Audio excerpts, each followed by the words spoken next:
ஒன்னே உன்னை யாரே கூப்பிட்டா? சிலிண்டர் அதிர்துடி நீ கத்துற சத்து. எப்படிதான் டாடி இவ கூட பகல நீ இருக்கியோ தனியாப்பா. அதிர விட்றா சும்மா வீட்டையே.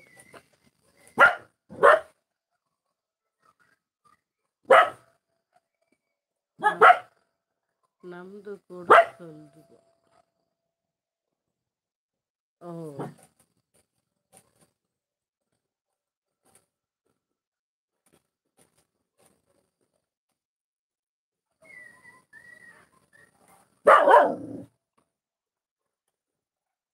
ஓ முன்னாடி எனக்கும் கொஞ்சம் அது மாதிரி பேசிக் கொத்தாக இருந்தது.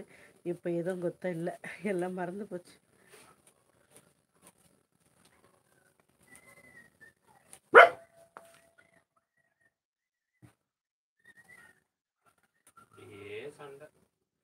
டாகுங்களா சாப்பாடே கிடைக்காம அங்கங்கே அல்லாடிட்டு இருந்தா போடுற சாப்பாடை கம்முன்னு தின்னாம சரசம் பண்ணிக்கிட்டு இருக்குதுங்க.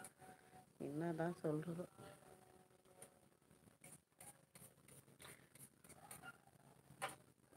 பவின் இப்போ நீங்கள் எங்கே இருக்கீங்க? பெங்களூர் பற்றிலாம் பேசிகிட்டு இருந்தீங்க.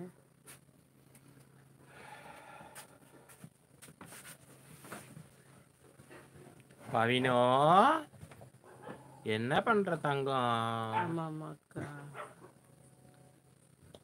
கரெக்டு தம்பி, அதே தான் ட்ரை பண்ணி பேச தான் வருமே. ஓ அப்படியா, பெங்களூர் தான். நான் தான் பெங்களூர் பற்றி பேசுகிறீங்களா? நான் நைட்டு தாண்டுதான் பாட்டாடி. மேடம் எங்கேயோ ஃபாரின்ல உட்காந்துருக்குற மாதிரி இருக்கு. அப்படியா இருக்கு?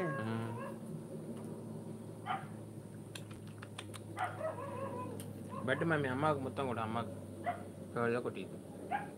அம்மாவுக்கு முத்த கொட்டி தங்கம். முத்த கொட்டுறி கொடு கொடு. அம்மாவுக்கு முத்த கொடு. அந்த அம்மாவுக்கு வாயில கொடுக்கணும்.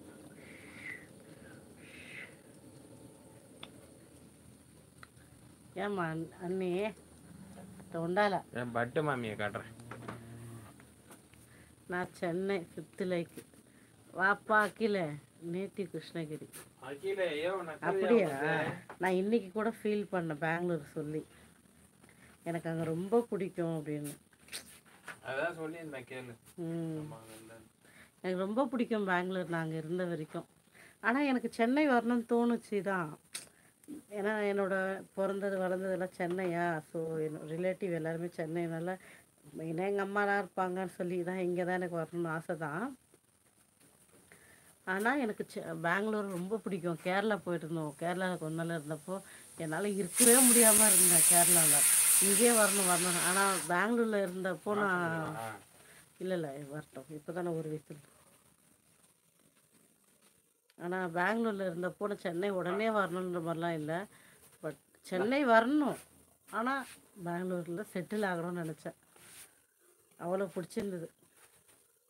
ஒருவேளை மேஜிக் மிராக்கெல்லாம் கடவுள் எனக்கு பெங்களூரில் செட்டில் ஆகிற லைஃப் கொடுத்தாருன்னா கண்டிப்பாக நான் போயிடுவேன்.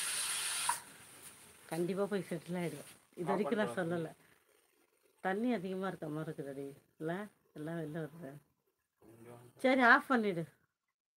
லாஸ்ட் டைம் எப்படி இருந்ததுன்னு தெரியல சாப்பாடு. சரியா ஆஃப் பண்ணிவிடு. அப்புறம் சுத்தமாக குழஞ்சாலும் தலைவலியாக போயிடும். பண்ணி விட்டுரு.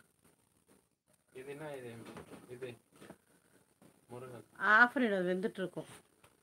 நான் சொல்கிறேன், அப்படியே சமைக்கிறியா?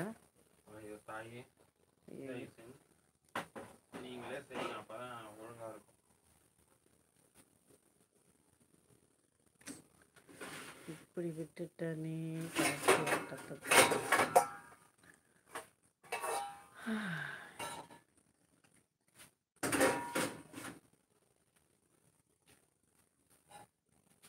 ஆமாம், மெயின் காரணம் நான் இருந்த இடத்துல பார்த்தீங்கன்னா தமிழுக்கு பஞ்சமே இருக்காது. எந்த பக்கம் திரும்பினாலும் தமிழ்காரங்க இருப்பாங்க. நம்ம ஏதோ வேற ஒரு ஊர்